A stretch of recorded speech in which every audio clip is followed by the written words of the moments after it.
नमस्कार, आप देख रहे थे न्यूज बर्ड। मैं हूं आपके साथ आशीष पुरोहित। सबसे पहले नजर डालते हैं इस वक्त की खास खबरों पर। राष्ट्रपति द्रौपदी मुर्मू आबू रोड पहुंच ब्रह्म कुमारी संस्थान के कार्यक्रम में शामिल हुई। उदयपुर कन्हैयालाल हत्याकांड मामले में सभी आरोपियों को मंगलवार को एनआईए कोर्ट में पेश किया गया। जोधपुर कांग्रेस कमेटी ने वाहन रैली आयोजित कर कांग्रेस विचारधारा का प्रचार किया। शहर विधायक मनीषा पवार ने किया रैली का नेतृत्व। सवाई माधोपुर जिले में एसीबी ने रिश्वतखोरी के खिलाफ एक ही दिन में 2 बड़ी कार्यवाही को अंजाम दिया। नर्सिंग विद्यार्थियों में खेलकूद के प्रति जागरूकता के उद्देश्य से राजकीय नर्सिंग महाविद्यालय द्वारा जीकान स्पोर्ट्स वीक का उद्घाटन किया गया। और अब खबरें विस्तार से। देश की राष्ट्रपति द्रौपदी मुर्मू मंगलवार शाम को प्रदेश के आबू रोड पहुंची। मानपुर हवाई पट्टी पर उतरने के बाद राष्ट्रपति सीधे ब्रह्म कुमारी संस्थान के हेडक्वार्टर शांतिवन पहुंची। हवाई पट्टी पर पहुंचने पर सांसद देवजी भाई पटेल और विधायक संयम लोढ़ा ने उनकी अगवानी करते हुए राष्ट्रपति का स्वागत किया। वहीं इस दौरान जिला कलेक्टर डॉक्टर भवन लाल और एसपी ममता गुप्ता भी मौजूद रही। कार्यक्रम के दौरान आध्यात्मिक सशक्तिकरण से स्वर्णिम भारत का उदय विषय पर सम्मेलन को संबोधित किया। कार्यक्रम की शुरुआत राष्ट्रगान के साथ की गई। संस्थान के कार्यकारी सचिव बीके मृत्युंजय ने बताया कि द्रौपदी मुर्मू देश की चौथी राष्ट्रपति है जो संस्थान में आई है। उदयपुर के बहुचर्चित कन्हैयालाल हत्याकांड मामले में सभी आरोपियों को मंगलवार को कोर्ट में पेश किया गया। सभी 9 आरोपियों को अजमेर की हाई सिक्योरिटी जेल से मंगलवार को जयपुर की एनआईए कोर्ट लाया गया।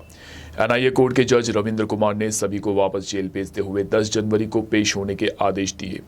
कोर्ट एनआईए के प्रसंज्ञान पर अगली बार सुनवाई करते हुए आदेश सुनाएगी।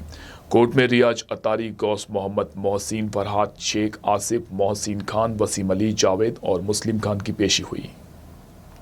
जोधपुर शहर जिला कांग्रेस कमेटी उत्तर व दक्षिण की तरफ से कांग्रेस स्थापना दिवस के अवसर पर मनाए जा रहे सप्ताह के अंतिम दिन मंगलवार को वाहन रैली का आयोजन किया गया। शहर जिला कांग्रेस कमेटी उत्तर के जिला अध्यक्ष सलीम खान व दक्षिण के जिला अध्यक्ष नरेश जोशी ने बताया कि कांग्रेस स्थापना दिवस के तहत उत्सव के रूप में आयोजित सप्ताह भर के विभिन्न कार्यक्रमों के तहत आयोजित वाहन रैली शहर के प्रमुख मार्गों से निकाली जा रही है। इस रैली का मुख्य उद्देश्य कांग्रेस की नीतियों का आमजन में प्रचार करना है। उन्होंने बताया कि रैली कांग्रेस कार्यालय से रवाना होकर जालोरी गेट के भीतरी शहर के खांडा फलसा, आडा बाजार, घंटाघर, मेरती गेट होते हुए उमेद स्टेडियम से वापस राजीव गांधी चौराया होते हुए कांग्रेस कार्यालय पहुंचकर संपन्न हुई। वहीं रैली के दौरान शहर विधायक मनीषा पवार ने खुद स्कूटी चलाते हुए रैली का नेतृत्व किया। विधायक मनीषा पवार ने बताया कि जिस तरह राहुल गांधी ने भारत जोड़ो यात्रा के दौरान पूरे देश में एकता का संदेश दिया है, उसी तर्ज पर इस वाहन रैली के माध्यम से शहरवासियों के बीच कांग्रेस के विचारों को पहुंचाया जाएगा। रैली के दौरान राज्य मंत्री व पशुधन विकास बोर्ड के अध्यक्ष राजेंद्र सोलंकी सहित कांग्रेस के नेता व कार्यकर्ता उपस्थित रहे। जोधपुर कांग्रेस कमेटी के तत्वाधान में 138वां कांग्रेस के स्थापना दिवस पर साप्ताहिक कार्यक्रम किया जा रहा है, जिसमें सर्वप्रथम कांग्रेस के झंडारोहण से 28 तारीख से आज तक वाहन रैली के माध्यम से इसका समापन होगा, जिसमें पूरे शहर में ये कांग्रेस वाहन रैली घूमेगी और कांग्रेस का प्रचार प्रसार करेगी। हम कोशिश करेंगे कि आने वाले समय में जिस तरह राहुल गांधी जी भारत जोड़ो यात्रा के तहत भारत में उपस्थित सांप्रदायिक ताकतों के खिलाफ लड़ रहे हैं, उसी तरह हम भी राहुल गांधी से कदम मिलाकर इस भारत में पुनः एक बार कांग्रेस की स्थापना करेंगे।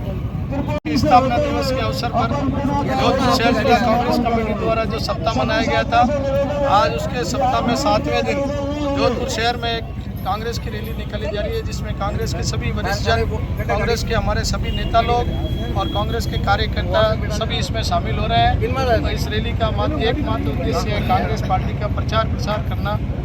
धन्यवाद। कांग्रेस के 138वें वर्ष को हम पूरे सप्ताह उत्सव के रूप में मना रहे हैं। उसके तहत आज समापन के दिन वाहन रैली का हम लोग ये कर रहे हैं। ये पूरे शहर के अंदर पुराने भीतरी शहर से होकर मेरती गेट से नैनी बाई का मंदिर, वहाँ से उमर उद्यान होते हुए राजीव गांधी जी के सर्कल से होते हुए वापस कांग्रेस ऑफिस आएगी। और इसका उद्देश्य ये है कि कांग्रेस के प्रचार प्रसार और उसकी नीतियों का हम यहाँ प्रचार करें। इसी के तहत आज ही रैली जिला कांग्रेस कमेटी जोधपुर उत्तर और दक्षिण के तत्वाधान में आज कांग्रेस स्थापना दिवस के उपलक्ष्य में एक साप्ताहिक प्रोग्राम जो रखा गया है, उसमें आज वाहन रैली रखी गई है। कांग्रेस का प्रचार प्रसार करने के लिए वाहन रैली पूरे जोधपुर शहर के अंदर जाएगी और कांग्रेस का प्रचार प्रसार करेगी। सवाई माधोपुर जिले में एक ही दिन में एसीबी ने 2 जगह पर बड़ी कार्यवाही को अंजाम दिया है। एक और जहां बामनवास में वरिष्ठ सहायक को 2500 रुपए की रिश्वत लेते हुए रंगे हाथों गिरफ्तार किया गया, तो वहीं दूसरी ओर सवाई माधोपुर जिला मुख्यालय के पीडब्ल्यूडी कार्यालय पर जयपुर एसीबी की टीम ने बड़ी कार्यवाही को अंजाम देते हुए सार्वजनिक निर्माण विभाग के अधिशासी अभियंता ओम प्रकाश मीणा को 40,000 रुपए की तथा सहायक अभियंता मुरारी लाल मीणा को 5,000 रुपए की रिश्वत राशि लेते हुए रंगे हाथों गिरफ्तार किया। एसीबी अधिकारी ने बताया कि 2021-22 में मुख्यालय के सर्किट हाउस में एक भवन का निर्माण परिवादी ठेकेदार अशोक चौधरी द्वारा किया गया था, जिसका 10 लाख रुपए का बिल बकाया था। बिल को पास करने के एवज में अधिशासी अभियंता तथा सहायक अभियंता 50-50 हजार रुपए रिश्वत राशि की मांग कर रहे थे। वहीं एसीबी की टीम द्वारा पूर्व में शिकायत का सत्यापन करवाया गया, जहां कुछ राशि घूसखोर अधिकारी द्वारा ली गई। इसके उपरांत एसीबी ने मंगलवार को परिवादी द्वारा अधिशासी अभियंता और सहायक अभियंता को रिश्वत लेते हुए रंगे हाथों गिरफ्तार किया। परिवादी अशोक कुमार चौधरी ने सर्किट हाउस के 2 रूम एवं हॉल के निर्माण और मेंटेनेंस का ठेका लिया था। 2021-22 में टेंडर भरा था, उसका टेंडर निकला था, उसने काम कर दिया, लेकिन बिल पास नहीं कर रहे थे उसके अधिकारी का। इसमें एईएन मुरारी लाल मीणा और एक्सीएन ओम प्रकाश मीणा, इन्होंने बिल पास करने की एवज में अभी लास्ट में 10 लाख रुपए के करीब का बिल ड्यू था, उसकी एवज में इन्होंने पैसे मांगे। 50-50 हजार रुपए की दोनों डिमांड की। इसमें से कुछ राशि पहले ले ली थी। आज एक्सीएन को 40,000 रुपए देते हुए एवं एईएन को 5,000 रुपए देते हुए रंगे हाथों पकड़ा गया। खेलकूद गतिविधियों को बढ़ावा देने व नर्सिंग विद्यार्थियों में खेलकूद के प्रति जागरूकता के उद्देश्य से राजकीय नर्सिंग महाविद्यालय जोधपुर द्वारा doctor SN medical college ground पर जीकान स्पोर्ट्स वीक का विधिवत उद्घाटन किया गया। राजकीय नर्सिंग महाविद्यालय जोधपुर के प्रधानाचार्य मुकेश तेतरवाल ने बताया कि 3 जनवरी से 9 जनवरी तक महाविद्यालय के विद्यार्थियों को मरकरी, जुपिटर, मार्स व यूरेनस नाम के 4 ग्रुप में विभक्त कर खेलकूद गतिविधियों का आयोजन किया जाएगा, जिसमें क्रिकेट, वॉलीबॉल, बैडमिंटन, 100 मीटर दौड़ आदि खेलकूद गतिविधियां आयोजित की जाएगी। मंगलवार को डॉक्टर एसएन मेडिकल कॉलेज के ग्राउंड पर प्रधानाचार्य व नियंत्रक डॉक्टर दिलीप कछवाहा, डॉक्टर विकास राज पुरोहित व डॉक्टर देवेश गुप्ता सहित राजस्थान नर्सेज एसोसिएशन के जिला अध्यक्ष पीयूष ज्ञानी व महाविद्यालय के फैकल्टीज भी उपस्थित रहे। हमारी जो जीकॉन है, इसके एनुअल स्पोर्ट्स एक्टिविटी हो रही है और इसके अंदर सभी तरह के खेल किए जाएंगे। ये एक्टिविटी काफ़ी टाइम बाद हुई है, बीच में कोविड के कारण बंद हो गई थी और ये जीकॉन के शुरू होने के बाद ये दूसरी एक्टिविटी है और इसमें सब बच्चे पार्टिसिपेट कर रहे हैं और 4 तरह के हाउसेस बनाए हैं इन्होंने, ताकि बच्चों का ईयर वाइज डिस्ट्रीब्यूशन नहीं रह के हाउस वाइज डिस्ट्रीब्यूशन हो जाए, ताकि उनके अंदर एक खेल भावना ज़्यादा अच्छे से पनप सके। तो इस तरह के खेल के आयोजन के लिए मैं तो हमेशा तत्पर रहता हूँ और इन्होंने जैसे ही कहा कि आप हमें ग्राउंड चाहिए, कुछ सोचना ही नहीं होता। ये सब हमें तो इसी के लिए मैं भी खुद चाह रहा हूँ कि ग्राउंड और अच्छा बने हमारा, ताकि इस तरह की एक्टिविटी होती रहे। Thank you. प्रतियोगिता और जब फाइनल टीम होगी उनके आगे कैसे क्या रहेगा, उसके बारे में थोड़ा बताइए। जैसा कि 2019 के बाद में कोविड की वजह से कोई भी स्पोर्ट्स एक्टिविटीज़ महाविद्यालय के अंदर नहीं हो पाई थी, तो लगभग 3.5 साल के बाद में इस तरह की स्पोर्ट्स एक्टिविटी पहली बार इस महाविद्यालय में आयोजित करवाई जा रही है। लंबे अंतराल के बाद ये एक्टिविटी हो रही है, तो बच्चों के अंदर बहुत ही जोश और उत्साह है। सभी जोश और उत्साह के साथ में इस कड़ाके की ठंड में भी सुबह 8 बजे इस महाविद्यालय के ग्राउंड में उपस्थित होते हुए खेलने के लिए तैयार हैं। हमने सभी तरह की एक्टिविटी जैसे क्रिकेट से लेकर वॉलीबॉल, बैडमिंटन, एथलेटिक्स से संबंधित जितनी भी एक्टिविटी है, उन सभी का आयोजन इस सप्ताह के अंदर करवाने जा रहे हैं। और सप्ताह के अंत में जितनी भी एक्टिविटीज़ होंगी, उसका जो समापन समारोह में सभी को उसके लिए अवार्ड सेरेमनी रखा जाएगा, जो हम लगभग 10 तारीख के आसपास उसका आयोजन करने जा रहे हैं। हमने इन एक्टिविटी के लिए पूरे कॉलेज के बच्चों को वर्ष के हिसाब से नहीं डिवाइड करते हुए हाउस के हिसाब से डिवाइड किया है, जिससे बच्चों में एक रूपता की भावना बनी रहे और खेल भावना के साथ में वो सारे खेल खेल सकें। प्राइस के बारे में बताइए सर, प्राइस कैसे रहेंगे, क्या रहेगा? प्राइस जैसे क्रिकेट में जो भी टूर्नामेंट रहेगा, जो भी चारों हाउस में जो विजेता और उपविजेता रहेंगे उनको प्राइज़ दिए जाएंगे। इसके अलावा जो व्यक्तिगत प्रतिस्पर्धा है, जैसे बैडमिंटन वगैरह है, एथलेटिक्स की जो प्रतियोगिता है, उसमें 1st, 2nd और 3rd के विनर हम जो भी अंतिम दिवस पे उनको अवार्ड दिए जाएंगे। आपका नाम और परिचय? Mukesh Tetarwal, principal government college of nursing Jodhpur. आजादी के अमृत महोत्सव और विवेकानंद केंद्र के 50 वर्ष पूर्ण होने के उपलक्ष्य में राजस्थान प्रांत द्वारा 19 नवंबर से अलवर के खेतड़ी से विवेकानंद संदेश यात्रा प्रारंभ की गई, जिसका समापन 7 जनवरी को जोधपुर के doctor S N medical college auditorium में समारोह के साथ किया जाएगा। विवेकानंद केंद्र जोधपुर नगर प्रमुख डॉक्टर अमित व्यास ने बताया कि जोधपुर के गीता भवन में आयोजित प्रेस वार्ता में स्वामी विवेकानंद के संदेश को जन जन तक पहुंचाने के उद्देश्य से यह यात्रा 39 दिनों तक प्रदेश के 32 जिलों से गुजर चुकी है। वहीं अब यह यात्रा 33वें जिले जोधपुर में 5 जनवरी को प्रवेश करेगी। उन्होंने बताया कि 5 जनवरी को घंटाघर से गीता भवन तक विशाल शोभा यात्रा निकाली जाएगी। 6 जनवरी को शहर के विभिन्न स्कूल और कॉलेजों में कार्यक्रम आयोजित किए जाएंगे और 7 जनवरी को doctor S N medical college में समापन समारोह आयोजित होगा। कार्यक्रम के दौरान मुख्य अतिथि के रूप में केंद्रीय जल शक्ति मंत्री गजेंद्र सिंह शेखावत शिरकत करेंगे। वहीं विवेकानंद केंद्र की राष्ट्रीय उपाध्यक्षा प्रदमश्री निवेदिता भिड़े भी मौजूद रहेंगी। डॉक्टर अमित व्यास ने बताया कि विवेकानंद केंद्र के अलावा रामकृष्ण सेवा आश्रम, रॉबिनहुड आर्मी, एनसीसी जैसे संगठनों का भी सहयोग रहा। हाँ सर, बताइए। आज़ादी के अमृत महोत्सव और विवेकानंद केंद्र के 50 वर्ष पूर्ण होने के उपलक्ष्य में 19 नवंबर से खेतड़ी से विवेकानंद संदेश यात्रा का शुभारंभ हुआ है। 39 दिन की यात्रा 32 जिलों में पूरी करते हुए यह यात्रा 33वें जिले अर्थात जोधपुर में 5 तारीख को प्रवेश करेगी। भारत विकास परिषद के सहयोग से होने वाली इस यात्रा में 3 दिन के बहुत बड़े बड़े कार्यक्रम होने वाले हैं, जिसमें 5 तारीख की शाम को विशाल शोभा यात्रा जो कि घंटाघर से लेकर गीता भवन तक रहेगी। 6 तारीख को विभिन्न विद्यालयों और कॉलेजों में कार्यक्रम रहेंगे और इस संपूर्ण यात्रा का जो समापन समारोह है वह मेडिकल कॉलेज ऑडिटोरियम में शाम को 5 बजे होगा। 7 तारीख को होने वाले इस कार्यक्रम में केंद्र की राष्ट्रीय उपाध्यक्षा माननीय पद्मश्री निवेदिता भिड़े उपस्थित रहेंगी और साथ ही साथ मुख्य अतिथि के नाते गजेंद्र सिंह जी शेखावत रहेंगे। और यह यात्रा इस उद्देश्य से हो रही है कि जिससे स्वामी जी के विचार जन जन तक पहुंच सके।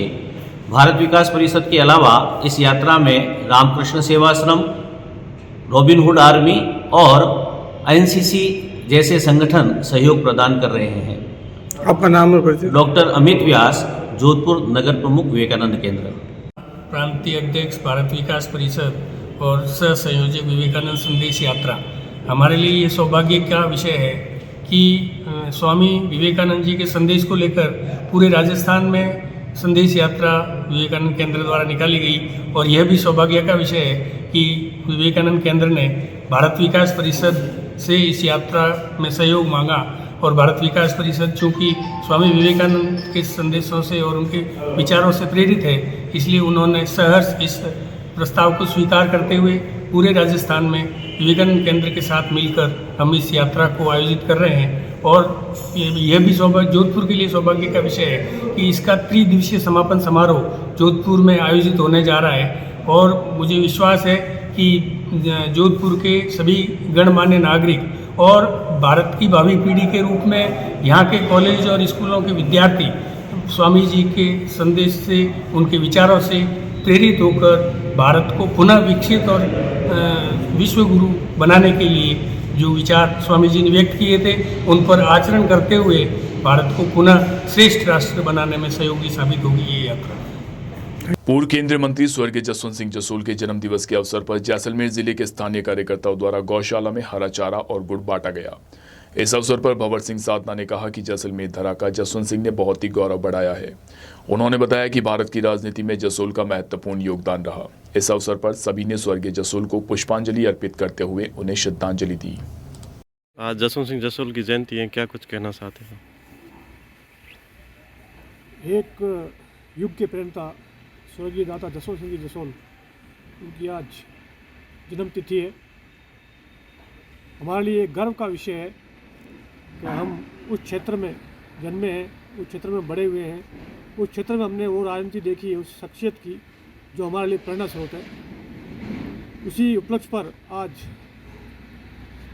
युवा शक्ति एवं दाता जसवंत सिंह जसोल जो एक स्वाभिमान की लड़ाई शुरू करके गए हैं, उसी लड़ाई के कुछ प्रेरणा स्रोत, कुछ बंधु जो हमेशा इस जयंती के उपलक्ष्य में अपने सामर्थ्य अनुरूप अपने अंतरात्मा से विभिन्न कार्यक्रमों को करते आए हुए। उसी कड़ी में आज हम यहाँ पे सब बंधु एकत्रित हुए थे और एक पुंज या प्रेरणा है उस शख्सियत को कि उनका आशीर्वाद हमेशा इस जैसलमेर और बाड़मेर ही नहीं संपूर्ण राजस्थान एवं भारत में उन युवा शक्ति पर उसी हिसाब से बना रहे जैसी उनकी कल्पनाएं थी, ताकि हम भी उस मार्ग पर चलकर उन दाता को सच्ची श्रद्धांजलि अर्पित कर सके। उसके तहत ये छोटा कार्यक्रम रखा गया था।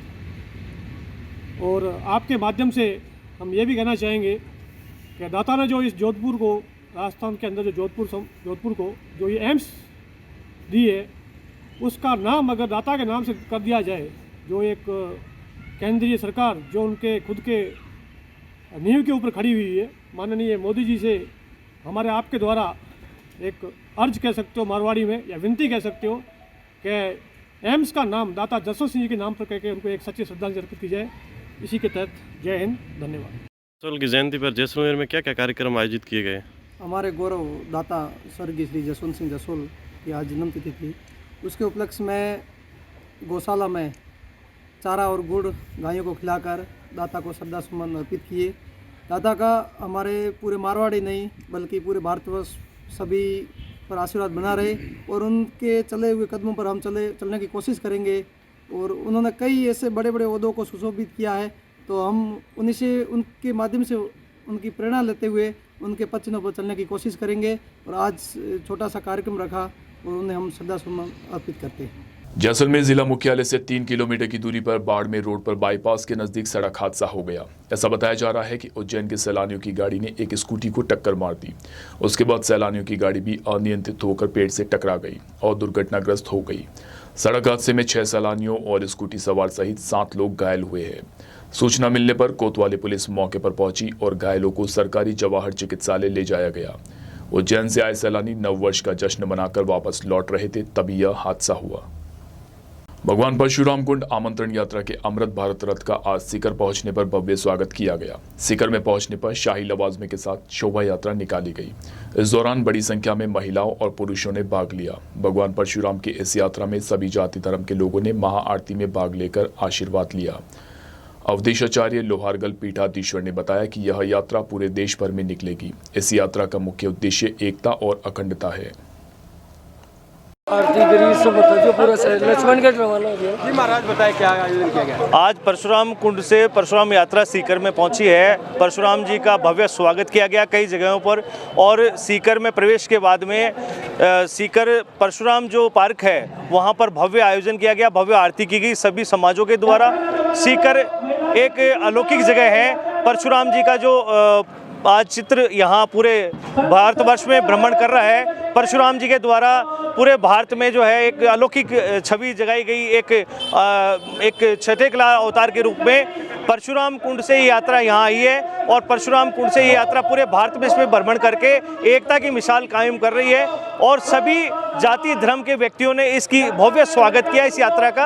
आज ये यात्रा यहाँ से निकल के सीकर से लक्ष्मणगढ़ जाएगी और इसके बाद में ये यात्रा का 6 तारीख को लोहारगल में रात्रि विश्राम रहेगा। ये यात्रा पूरे भारतवर्ष में निकल रही है। हमारे मोदी जी ने अपने एक प्रसाद योजना के तहत परशुराम कुंड में बहुत ही भव्य व्यवस्था की है, भव्य आयोजन किया है। भव्य इस स्थान को एक 4 धाम के बाद में 5वां धाम कह सकते हैं हम। परशुराम जी का भव्य एक स्थान वहाँ बनने जा रहा है, बहुत बड़ा है और बनने जा रहा है। उस स्थान पे जाके सभी आयोजक करता, सभी धर्मावलंबी, सारे समाज के व्यक्ति वहाँ उस परशुराम कुंड पे जाए, उस परशुराम जी का आशीर्वाद ग्रहण करें। इसी कामनाओं के साथ इस यात्रा का कार्यक्रम रखा गया है। परशुराम भगवान सभी को आशीर्वाद दें और सभी का तेज बढ़े।